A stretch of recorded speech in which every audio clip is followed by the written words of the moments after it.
నారా లోకేష్ ఇతని గురించి చెప్పాలంటే అండి, ఇతను మాట్లాడిన మాటలు గతంలో మనమేమి ఒక మాట కూడా అనుకోకుండా అతను ఏం మాట్లాడాలో చూపించాలంటేనే 3 రోజుల సమయం సరిపోదు. ఇంతకుముందు అవధానులు వచ్చేసి అవధానం చేసేవాళ్ళు చూడండి, అవి రోజులు జరిగేటివి. అలా ఒక ప్రోగ్రాం చేయొచ్చు.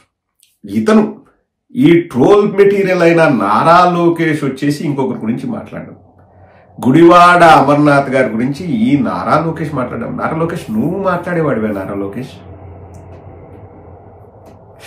నీకు రోజుకి 2-3 తెలుగు క్లాసులు చెప్పించుకొని గత 5 ఏళ్లలో నువ్వు ఎన్నో కోట్లు ఖర్చు పెడితే ఈ రోజు బయటకు వచ్చేసి నువ్వు నోరు తెరిచి మాట్లాడగలుగుతున్నావు. జయంతికి వర్ధంతికి తేడా తెలియని నువ్వు కూడా గుడివాడ అమర్ గారి గురించి మాట్లాడేవాడివా? ఒక్కసారి ఏం మాట్లాడుతున్నాడు చూడండి గుడివాడ అమర్ గురించి. తర్వాత మనం కూడా మాట్లాడదాం, మనం కూడా తెలిసిన విషయాలే చెప్దాం. మనం ట్రోల్ చేయాల్సిన అవసరం లే. అతను ఏమేమి మాట్లాడారో అవే చూపిద్దాం. ఈ వ్యక్తి కూడా ఇంకొకరి గురించి మాట్లాడేవాడా? పక్కన ఎల్లో మీడియాను పెట్టుకొని, జాకీలు వేయించుకొని, డబ్బాలు కొట్టించుకొని, పెయిడ్ మీడియాను పెట్టుకొని, 200-300 యూట్యూబ్ ఛానళ్లు పెట్టుకొని, పచ్చగొట్టాలను పెట్టుకొని, పచ్చ కుక్కలను పెట్టుకొని, బయటకు వచ్చేసి ఒకటి మాట్లాడితే ఇంకోటి వాళ్ళు పబ్లిసైజ్ చేసుకుండే వీళ్ళు కూడా మాట్లాడడం అండి. ఏం నారా లోకేష్, నువ్వు కూడా మాట్లాడేవాడివే? నాకు నిజంగా ఆశ్చర్యంగా అనిపిస్తుంది, హాస్యాస్పదంగా అనిపిస్తుందండి. ఒక్కసారి నారా లోకేష్ గుడివాడ అమర్ గారి గురించి ఏం మాట్లాడుతున్నారు వినండి. తర్వాత మనము కూడా మనకు తెలిసిన విషయాలే ఆధారాలతో సహా మాట్లాడదాం. వీళ్ళలాగా గూగుల్ డేటా సెంటర్ లాగా ప్రజల్ని మసిమూసి మారేడికాయ చేయడం ఉండదు. ఒకసారి మాట్లాడదాం, ఒకసారి వినండి. అదే కదా బాస్, ఇప్పుడు ఆ రోజు ఐటీ మంత్రిని ఎట్లా ట్రోల్ చేశారో మనందరం చూసాం. 2019 నుంచి 2024 మధ్యన ఒక ఐటీ మంత్రిని ఎట్లా ట్రోల్ చేశారో ప్రజలందరూ కూడా చూశారు. ఒక ప్రశ్న అడిగితే దానికి కోడి గుడ్డు గుడ్డు కోడి అన్నాడు. ఆయనకి ఏ అర్థం ఉందండి? ఆయనకి అసలు డేటా సెంటర్ అంటే ఏంటో తెలుసా? ఆయనకు డేటా సెంటర్ అంటే ఏంటో తెలుసా? నీకొక్కడికే తెలుసులే, ప్రపంచంలో ఎవరికి తెలుసు. ఎందుకంటే నువ్వు చెప్పే డేటా సెంటర్ నీకొక్కడికే తెలుసు.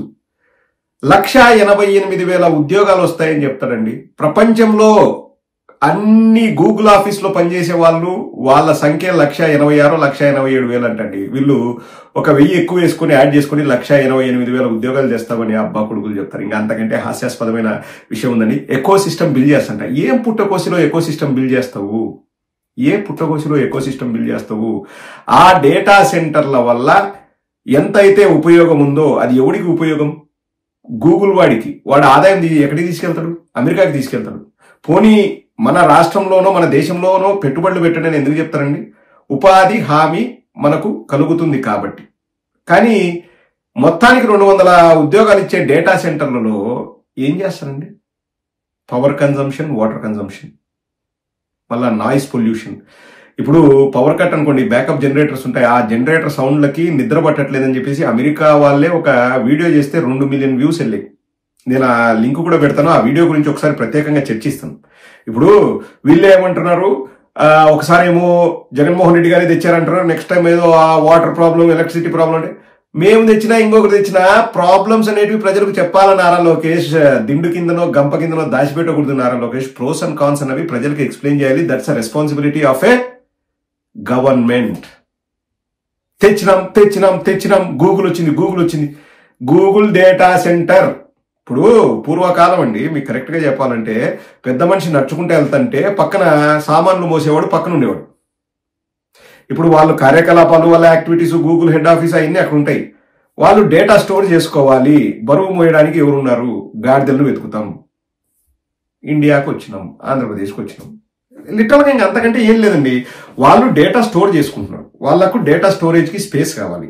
ఆ స్పేస్ ని మనం ఏమంటున్నామంటే, ఎక్కడ ప్రపంచ దేశాలన్నీ పోటీ పడినాయంటే నారా లోకేష్ ప్రకారము ఆ ప్రపంచ దేశాలన్నీ పోటీ పడితే వాళ్ళు ఇండియాను జీరో చేశారంటే, ఇండియాలో అందరూ పోటీ పడితే వీళ్ళు ఈజ్ ఆఫ్ డూయింగ్ బిజినెస్ ఉంటాయి. అది ఏం బిజినెస్ ఏముంది? What are the returns? ఏదో 25 times మల్టీఫోల్డ్ అది అంటాడు. ఏమి 25 సార్లు ఎక్కువగా ఏమి ఆదాయం వస్తుంది చెప్పండి, మీరే చెప్పండి. 48,000 కోట్ల టర్న్ ఓవర్. ఎక్కడ టర్న్ ఓవర్? ఏ విధంగా టర్న్ ఓవర్? 48,000 కోట్ల టర్న్ ఓవర్. మాకు వైట్ పేపర్ రిలీజ్ చేయండి, ఇది వస్తుంది, దీనివల్ల సో అండ్ సో, నెక్స్ట్ ఏ వల్ల ఇది వస్తుంది. ఎందుకంటే టెక్నాలజీకి తాత మీ నాయనే కదా. నువ్వు చెప్పు, ఈ ఏ వల్ల ఇది రాబోతుంది, ఎక్స్ప్లెయిన్ చేయండి. పబ్లిక్ ఎక్స్ప్లెయిన్ చేయాల్సిన బాధ్యత ఉంది కదా. బికాస్ నువ్వు ఇచ్చే ఇన్సెంటివ్ ప్రతిదీ ట్యాక్స్ పేయర్ మనీతో నువ్వు ఇన్సెంటివ్స్ ఇస్తున్నావు. గంటకు 10 లక్షలు ఎలక్ట్రిసిటీ బిల్లులో మేము రాయితీలు ఇస్తున్నాం అంటున్నావు. ఎక్కడి నుంచి వస్తుంది ఆ డబ్బు అంతా? హెరిటేజ్ డబ్బు కాదు, ప్రజల నుంచి తీసుకెళ్లే డబ్బు. డేటా సెంటర్ గురించి నువ్వు చెప్పు బా, నీకు అంతా పుట్టకోసలేదు బాగా తెలుసు కదా. నీకు బాగా తెలుసు కదా, నువ్వు చెప్పు. ఏం రాబోతున్నాయి? 48,000 కోట్ల టర్న్ ఓవర్, 25 సార్లు ఎక్కువ ఉపయోగము, ఇట్స్ నాట్ అబౌట్ ఎంప్లాయ్మెంట్, ఈ కథలన్నీ చెప్తారు. ఒకటండి, ఎలక్ట్రిసిటీ యూజ్ అవుతుంది, ఇంకోటి వాటర్ యూజ్ అవుతుంది. వాటర్ను రీసైకిల్ చేస్తా అంటున్నారు, అండ్ రెన్యూవబుల్ ఎనర్జీ ఎక్కువ కన్జంప్షన్ ఉంటుంది అంటున్నారు. సరే, దానికి వల్ల కామన్ మ్యాన్ కు లాభం ఏంది చెప్పు? అక్కడేవో చాలా కంపెనీలు వస్తాయంట. ఎక్కడి నుంచి వస్తాయి? ఎందుకు వస్తాయండి? అసలు డేటా సెంటర్ల చుట్టుపక్కల నివాస ప్రాంతాలు ఉండకూడదు, ఉంటే కాలుష్యము అని చెప్పేసి అమెరికాలో గగ్గోలు పెడుతున్నారు. Virginia state, Virginia is called capital of these data centres. Virginia state లో వాళ్ళు గగ్గోలు పెడుతున్నారు. ఇంకా నీకు తెలుసులే డేటా సెంటర్ల గురించి. బ్రెజిల్లో క్లోజ్ చేసినారు, చిలీలో వద్దని చెప్పినారు, ఉరుగ్వేలో వద్దని చెప్పినారు, నెదర్లాండ్స్ లో వద్దని చెప్పినారు, ఐర్లాండ్ లో వద్దని చెప్పినారు. ఎందుకు వద్దంటారండి? ఉద్యోగ కల్పనలు, ఎకో సిస్టమ్ బిల్డ్ అవుతుందంటే ఎందుకు వద్దంటారు? ఇప్పుడు నారా లోకేష్కి ఎంత తెలుసులేండి డేటా సెంటర్ల గురించి. ఏమి డబ్బాలండి. ఇంతకుముందు అదాని డేటా సెంటర్ వస్తా అన్నారు, దాంతో పాటు అదాని డేటా సెంటర్ తో పాటు మేము ఐటీ కంపెనీస్, స్కిల్ సెంటర్స్ ఇవన్నీ కావాలి, 20,000 మందికి ఉపాధి కల్పిస్తాము అని చెప్పేసి నేను ఆధారాలతో సహా మీకు చూపించాను, జీవోలు కూడా. ఆ రోజు ఇంత ఇది లేదండి. అబ్బా, డబ్బాలు కొట్టి కొట్టి కొట్టి కొట్టి సాగు కొడతారు. ఇంకా పబ్లిసిటీ ఎట్లుంటదంటే, ఇప్పుడు అమర్నాథ్ గారికి ఏమి తెలియదు అన్నావు కదా, ఇది నాకు వేరే అతను పంపించి ఈ వీడియో నువ్వు చూపించు ప్రదీప్ ఖచ్చితంగా అన్నారు. నేను అందుకు చూపిస్తున్నాను. ఒక 2 నిమిషాలు ఓపిక భరించండి, కామెడీ కూడా ఉంటుంది. నారా లోకేష్ గతంలో మాట్లాడిన మాటలు, ఈ వ్యక్తి ఇంకొకరి గురించి అతనికి ఏం తెలుసు డేటా సెంటర్ అనే స్థాయి అవుతుంది నారా లోకేష్ది. నారా లోకేష్, నువ్వు మీ నాయన ఉండవు కాబట్టి నువ్వు మంత్రిగా ఈరోజు వెలగబెడుతున్నావు. మీ నాయన ఎవరికో వెనుకోడు వచ్చాడు కాబట్టి, లేకపోతే నువ్వు గల్లీల్లో పానీపూరి కూడా అమ్ముకునేదానికి కూడా నీకు అర్హత లేదు. నువ్వు కూడా మాట్లాడేవాడివే, పానీపూరి బండులో లేకపోతే చైనీస్ నూడిల్స్ అవి పెట్టుకునేవాడు నువ్వు. నీకు తెలివితేటలున్నాయా? ఇంటర్లో ఎన్ని మార్కులు నీకు? 10th లో ఎన్ని మార్కులు? నీకు డైరెక్ట్ గా డబ్బు కట్టందే నీకు స్టాన్ఫోర్డ్ లో సీట్ వచ్చిందే? సిట్టింగ్ ఎమ్మెల్సీవా నువ్వు? ఐఆమ్ సిట్టింగ్ ఎమ్మెల్సీ అంటాడు. సిట్టింగ్ ఎమ్మెల్సీ అనేది ఉందండి పదము. మళ్ళీ ఈయన కూడా మళ్ళీ డేటా సెంటర్ల గురించి ఎవరికి తెలుదంటే ఇతనికి ఒక్కడికే తెలుసు. డబ్బాలు కొట్టుకునే సెంటర్లు అవి, డేటా సెంటర్లు కాదు. ఒకసారి ముగించే ముందు మన నారా లోకేష్ గతంలో మాట్లాడిన మాటలు అందరికీ ఒకసారి గుర్తు చేయాలండి, అతనికి కూడా గుర్తు చేయాలి ఈ విషయం. ఒక్కసారి వినండి. కార్పొరేటర్ల గెలవనోల్ని ఎమ్మెల్యేలు, ఎమ్మెల్సీలు కూడా చేసిన ఘనత తెలుగుదేశం ప్రభుత్వాన్ని. ఘనత తెలుగుదేశం ప్రభుత్వాన్ని. 126వ వర్ధంతి నాడు మీ అందరికీ శుభాకాంక్షలు. వర్ధంతి నాడు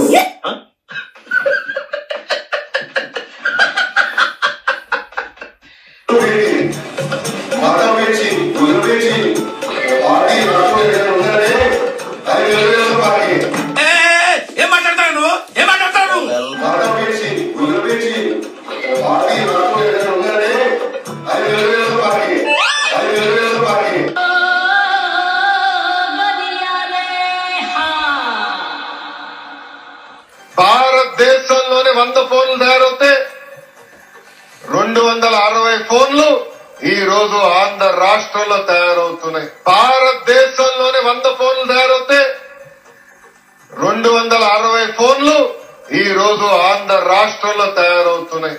మాకు సినిమా యాక్టర్లు వద్దు, ఎవరు అవసరం లేదు. మాకు మా బ్రాండ్ అంబాసిడర్ నారా చంద్రబాబు నాయుడు గారిని పదే పదే చెప్తారు. 1982 మార్చి 29వ తేదీన విశ్వవిఖ్యాత నట సార్వభౌమ నందమూరి తారక రామారావు తెలుగుదేశం పార్టీని స్థాపించారు. మాకు సినిమా యాక్టర్లు వద్దు, ఎవరు అవసరం లేదు. నేను ఎవరిని? మాకు సినిమా యాక్టర్లు వద్దు, ఎవరు అవసరం లేదు.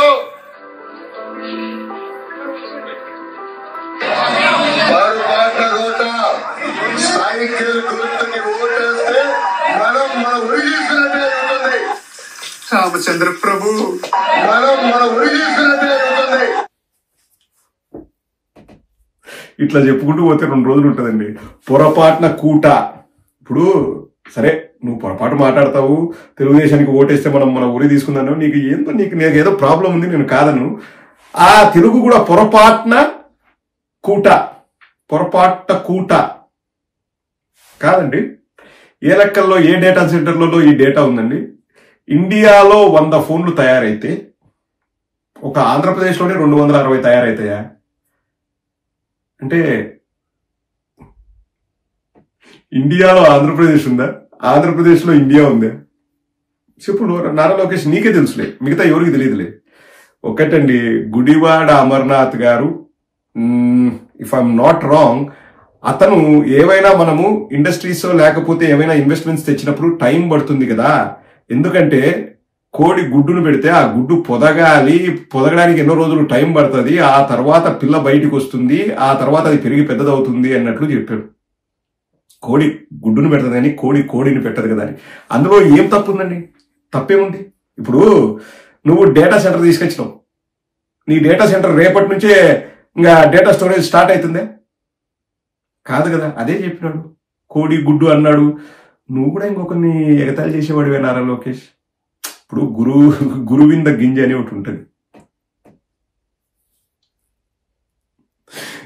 ఆ సామెత నువ్వే చెప్పించుకో ఎవరితో ఉన్నా, ఇంకా నా చేత ఎందుకు చెప్పించుకోవడం? నారా లోకేష్, నీకు సూట్ కావాలి. నువ్వు ఇంకొకరిని ట్రోల్ చేసే మెటీరియల్ కాదు, నువ్వే ట్రోల్ మెటీరియల్.